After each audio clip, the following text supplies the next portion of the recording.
اچھا رباب، ایک سوال میرے ذہن میں نا، جب جناب غازی عباس کا ذکر آتا ہے کہ اب جس طرح ہم اگر کسی کی پوری زندگی تربیت کرتے ہیں اور اس کو ایک ہی بات سکھاتے ہیں، ٹھیک ہے، اب پوری زندگی مولا غازی عباس نے شجاعت سیکھی، بہادری سیکھی، آپ نے تلوار چلانا سیکھا، اور ہمیشہ آپ کا جو ایک ویژن تھا اور پوری زندگی کہ میں نے امام حسین علیہ السلام کے نام پہ میں نے شہید ہو جانا ہے، لیکن جب وہ وقت آیا آپ کو اپنی شجاعت اور بہادری دکھانے کا، اور وہاں پہ پھر آپ کا جو نفس کے ساتھ امتحان تھا کہ غازی عباس تم نے تلوار نہیں اٹھانی، ٹھیک ہے، تو اب ایک طرف جو ہے وہ اطاعت امام ہے اور ایک طرف آپ کی پوری زندگی کی تربیت ہے، ماں نے کیا سکھایا ہوا ہے، اب جو تربیت تھی نا مولا غازی عباس کی وہ ہمیں کربلا میں نظر آتی ہے کہ کس طرح سے اطاعت امام کیا۔ بالکل، یہ بہت مشکل تھا ان کے لیے جو بچپن سے ہی پروان چڑھے ہیں کربلا کے لیے، اور بے شک کربلا سب کے لیے آزمائش تھی، اور ابوالفضل عباس کے لیے ان کی آزمائش کا ایک انداز جدا تھا کہ ان کے لیے تلوار اٹھانا آسان تھا لیکن نیام میں رکھ دینا مشکل تھا، لیکن امام حسین علیہ السلام کے سامنے سر تسلیم خم کیا، اور ادب اور وفا کا عالم ایسا ہے کہ آپ کا چونکہ شمر ذوالجوشن کے بارے میں ملتا ہے کہ ان کی مادر گرامی کی جانب سے جو ہے وہ ننیال میں جو ہے ان کی رشتہ داری موجود تھی، تو وہ شمر آتا ہے اور آ کر پکار کر کہتا ہے میرے بھانجوں کہاں ہو، میرے بھانجوں کہاں ہو، اور یہاں پر ان کا ادب یہ کہ وہ خاموش۔ ماں تھی وہ جناب ام البنین کی کزن تھی یا بہن تھی؟ ایگزیکٹ اس طرح سے تو مجھے اس طرح سے یاد نہیں پڑا ہے، لیکن یہ کہ فیملی ایسے سے جی ریلیشن تھا کہ اس نے پکار کر کہا میرے بھانجے کہاں ہیں۔ آپ امام حسین علیہ السلام کے محضر میں تھے اور خاموشی سے بیٹھے رہے، جواب نہیں دیا، اور ایسے شو آف کیا جیسے میں نے سنا نہیں۔ اور یہاں پر جب دوبارہ آواز دی تو امام حسین علیہ السلام نے فرمایا شمر بے شک کہ فاسق ہے لیکن تمہارا رشتہ دار ہے، جاؤ صلہ رحمی کرو۔ اور حضرت عباس خاموشی سے، دیکھیں یہ بھی ایک جہاد ہے، دشمن امام حسین علیہ السلام ہے لیکن امام حسین کے کہنے پر یہ آزمائش حضرت ابوالفضل عباس کی بہت زیادہ تھی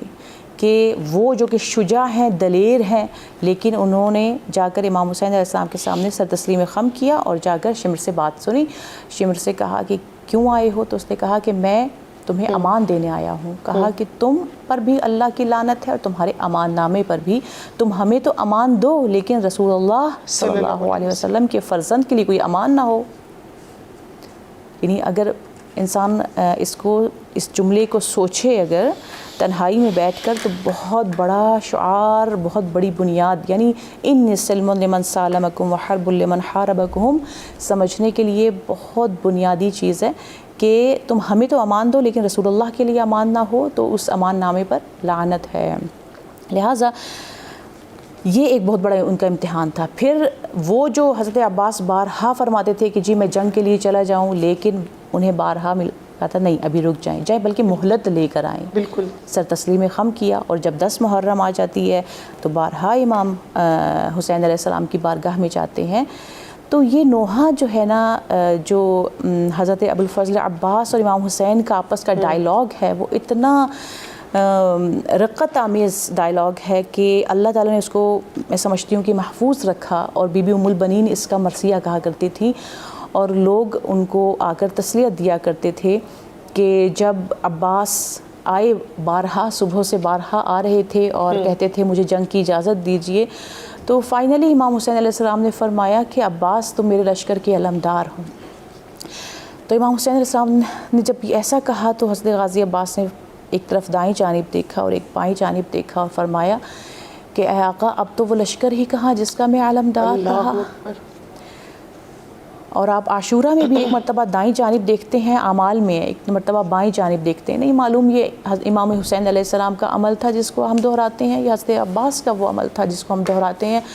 کہ ایک مرتبہ دائیں جانب دیکھا اور ایک طرف بائیں جانب دیکھا اور کہا وہ لشکر ہی کہاں جس کا میں علمدار رہا، جاؤ پانی لے آؤ۔ سر تسلیم خم کیا، تلوار کو نیام پہ رکھا اور مشکیزہ اٹھایا اور پانی لینے چلے گئے۔ یہ بی بی ام البنین کی تربیت ہے، یہ اس ماں کی تربیت ہے۔ ایسا کردار جو نبھایا ہے ابوالفضل عباس نے کہ امام زین العابدین ہمارے چوتھے امام اس پر جو ہے وہ مہر لگاتے ہیں اور فرماتے ہیں ہمارے چچا عباس نے حق کر دکھایا، بے شک۔ اپنا وعدہ پورا کر دکھایا کہ جنت میں خداوند متعال انہیں ان دو جدا کیے بازو کی جگہ پر عطا کرے گا کہ جس سے وہ جنت میں پرواز کریں گے اور تمام شہداء ان پہ رشک کریں گے۔ واہ